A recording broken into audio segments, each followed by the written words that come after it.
Assalamualaikum warahmatullahi wabarakatuh. Perkenalkan, nama saya Rio Maulana. Saya dari kelas 1E. MPM saya 20 10 63 10 739. Anatomi manusia berasal dari bahasa Yunani yang artinya habis atau ke atas, dan Thomas yang artinya memotong atau mengiris. Jadi, anatomi manusia ilmu yang mempelajari tentang struktur tubuh manusia. Tubuh manusia tersusun dari molekul berbentuk sel, berbentuk jaringan, organ tubuh, dan juga sistem organ. Sistem organ manusia merupakan sistem yang menyusun tubuh manusia. Osteologi dari bahasa Yunani yang artinya tulang, dan logos yang artinya ilmu. Jadi osteologi adalah ilmu yang mempelajari tentang tulang. Nah, kita biasanya menemukan kata bahasa dari bahasa Latin yang artinya tuh sistem rangka. Nah, di sini saya akan memperlihatkan sistem manusia. Yang pertama ada tengkorak, dan juga ada tulang rahang bawah, dan juga ada tulang serangka, tulang lengan atas, tulang dada, tulang pengupil, tulang atas, tulang jari, tulang betis, tulang kering. Dan juga di bagian sini ada tulang berikat, tulang rusuk, tulang belakang, tulang panggul, tulang paha, tulang tengkurap lutut.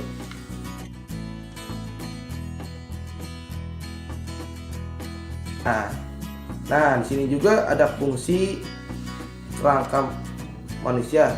Yang pertama ada menunjang dan membentuk tubuh manusia, dan juga yang kedua melindungi organ-organ vital. Yang ketiga alat gerak pasif dan alat pengukit. Yang keempat tempat bertambahnya otot-otot. Yang kelima tempat persendian dan kapur dan juga garam-garam. Yang keenam tempat membentuknya sel-sel darah. Miologi berasal dari kata mio yang artinya otot, dan logi yang artinya ilmu. Miologi adalah ilmu yang mempelajari tentang otot-otot, memiliki fungsi yaitu: 1. Melakukan gerakan tubuh. Yang kedua, tubuh tetap stabil. Yang ketiga, membangun postur tubuh. Yang keempat, membantu pernapasan. Yang kelima, memompa darah.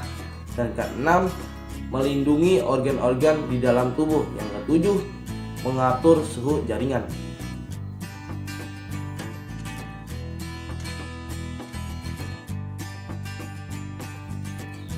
Nah, tadi itu ada gambar otot polos. Otot polos itu adalah jaringan otot yang terdapat di organ-organ dalam seperti lambung, usus, pembuluh darah, dan juga jaringan.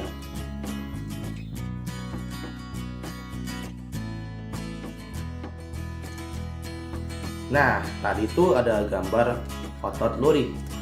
Otot lurik itu adalah otot yang menempel di tulang, yaitu pada bagian lengan, pipi, perut, rangka, dan juga jaringan.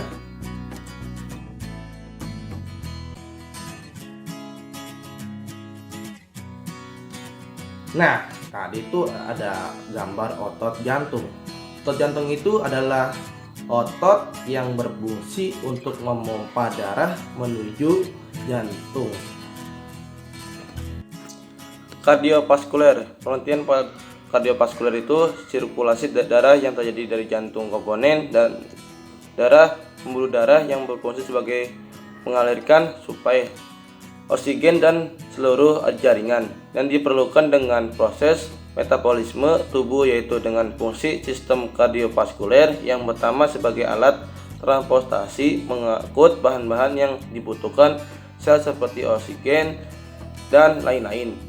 Yang kedua sebagai pengatur. Yang ketiga sebagai potensi sistem kardiovaskuler, yaitu terdiri dari jantung dan pembuluh darah. Yang kedua itu berfungsi sebagai mengedarkan darah seluruh tubuh dengan jantung sebagai pemompa darah. Yang ketiga adalah pembuluh darah yang menuju ke organ tubuh disebut dengan arteri yang bercabang-cabang. Yang keempat, cabang paling kecil disebut dengan arteri, terus dan struktur jantung yaitu yang pertama lapisan luar disebut dengan epithelium dan perikardium, Yang kedua itu lapisan tengah disebut dengan lapisan berotot, dan ketiga adalah lapisan dalam disebut dengan endokardium. Lalu yang kelima ada susunan jantung. Itu yang pertama merupakan otot, yang kedua berbentuk kerucut, yang ketiga beronggang, dan kelima terletak di dada lebih menghadapkan ke kiri. Antropologi bersendian ialah tempat penghubungan antara tulang-tulang atau antara tulang dengan tulang rawan secara fungsional. Sendi dibagi menjadi tiga, yaitu sinartrosis, apoitrosis, dan artrosis, yaitu sendi yang tidak dapat bergerak, dengan kedua apoiosis, sendi yang bergeraknya sedikit, yang ketiga artrosis, sendinya bergerakannya bebas. Secara fungsional sendi dibagi menjadi tiga, yaitu fibrosa dan fibrosa. Dibagi menjadi ada suatu sinden, osis, dan posisinya kedua dengan sendi tulang rawan, yaitu dengan sitrosis, dan ketiga melalui sinovial. Macam-macam sendi. Pertama, sendi peluru, persendian yang memungkinkan gerak segala arah. Kedua, sendi engsel, persendian yang memungkinkan gerakan ke satu arah. Yang ketiga itu ada sendi putar. Sendi putar itu memungkinkan gerakan berputar. Keempat, sendi pelana. Sendi pelana ini tulang ibu jari yang telapak tangan. Sendi elip, yaitu kedua ujung berbentuk opal yang dan tenang. Sendi geser merupakan pergeseran pada tulang. Gerakan pada sendi. Pertama, gerakan pada sendi yang pertama itu ada bergerak, dengan kedua ekstasi.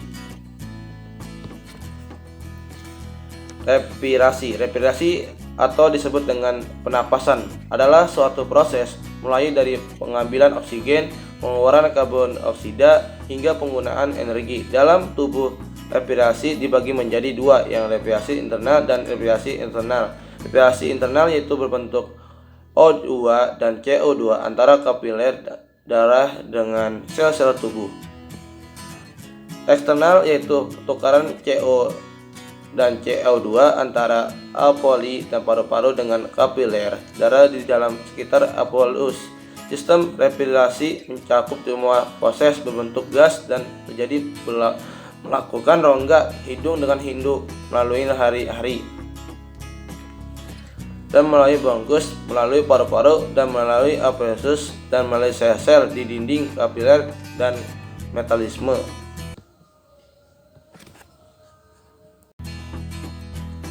Sekian, terima kasih. Wassalamualaikum warahmatullahi wabarakatuh.